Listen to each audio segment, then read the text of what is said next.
श्री स्वामी समर्थ सर्वांना. रामकृष्ण हरी सर्वांना. मंडळी, आपल्या घरामध्ये म्हणजेच आपल्या दारामध्ये तुळस माता असते. तुळशीचं वृंदावन असतं. तुळस आपल्या घरामध्ये संकटाची जे चाहूल असते ते आपल्याला वारंवार देत असते. तुळस देते घरातल्या संकटाची चाहूल. या व्हिडिओमध्ये ही सविस्तर माहिती मी देणार आहे. त्या पहिले लाईक करा आणि शेअर करा. मानले जाते की ज्या घरात तुळशीचे रोप असते तिथे देवी लक्ष्मीचा वास नेहमीच असतो. मात्र तुळस आपल्याला नकारात्मक ऊर्जेचे संकेतही देते. ते आपल्याला ओळखायला पाहिजेत. चला तर मग बघूया की कोणते संकेत आहेत. असे मानले जाते की ज्या घरात तुळशीचे रोप असते तिथे देवी लक्ष्मीचा वास नेहमी असतो. मात्र तुळस आपल्याला नकारात्मक ऊर्जेचे संकेत देते. तुळशीला आपल्या धर्मात पवित्र आणि पूजनीय मानले जाते. तुळशीशी संबंधित अनेक उपाय ज्योतिषशास्त्रामध्ये सांगण्यात आले आहेत. वास्तुशास्त्रही तुळशीबद्दल अनेक गोष्टी सांगण्यात आलेल्या आहेत. त्याचवेळी वैज्ञानिक दृष्टिकोनातून तुळशीच्या बिया, पाने आणि मुळे यांच्याशी संबंधित औषधी उपयोगाचे वर्णनसुद्धा केलेले आहे. तुळशीची वनस्पती बहुतेक घरांमध्ये आढळते. यासोबतच तुळशीला लक्ष्मीचे रूपही मानले गेले आहे. असे मानले जाते की ज्या घरात तुळशीचे रोप असते तिथे देवी लक्ष्मीचा वास नेहमी असतो. मात्र तुळस आपल्याला नकारात्मक ऊर्जेचे संकेत देते. तुळस भगवान विष्णूला अत्यंत प्रिय मानली गेली आहे.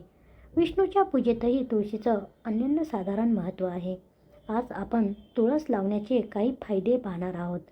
त्याबद्दल सविस्तर माहिती आपण वाचू किंवा ऐकू. तुळस लावण्याचे काय फायदे आहेत?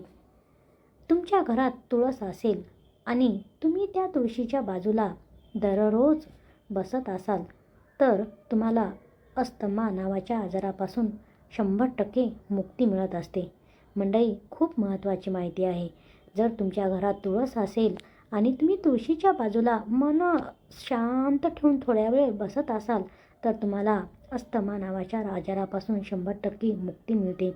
तुळशीला देवीचे, लक्ष्मीचे रूप मानले गेले आणि ही वनस्पती सुख, समृद्धी आकर्षित करते आणि घरात तुळस लावल्याने 100% वास्तुदोष दूर होतात. व्यवसायामध्ये नुकसान होत असेल तर घराच्या नैऋत्य दिशेला तुळशीचे भांडी ठेवावे आणि दर शुक्रवारी त्यात कच्चे दूध अर्पण करावे आणि मिठाई अर्पण करावी. याशिवाय विवाहित महिलेला मिठाई दान करावी. तुमच्या व्यवसायात 100% लाभ झालेला तुम्हाला पाहायला मिळेल.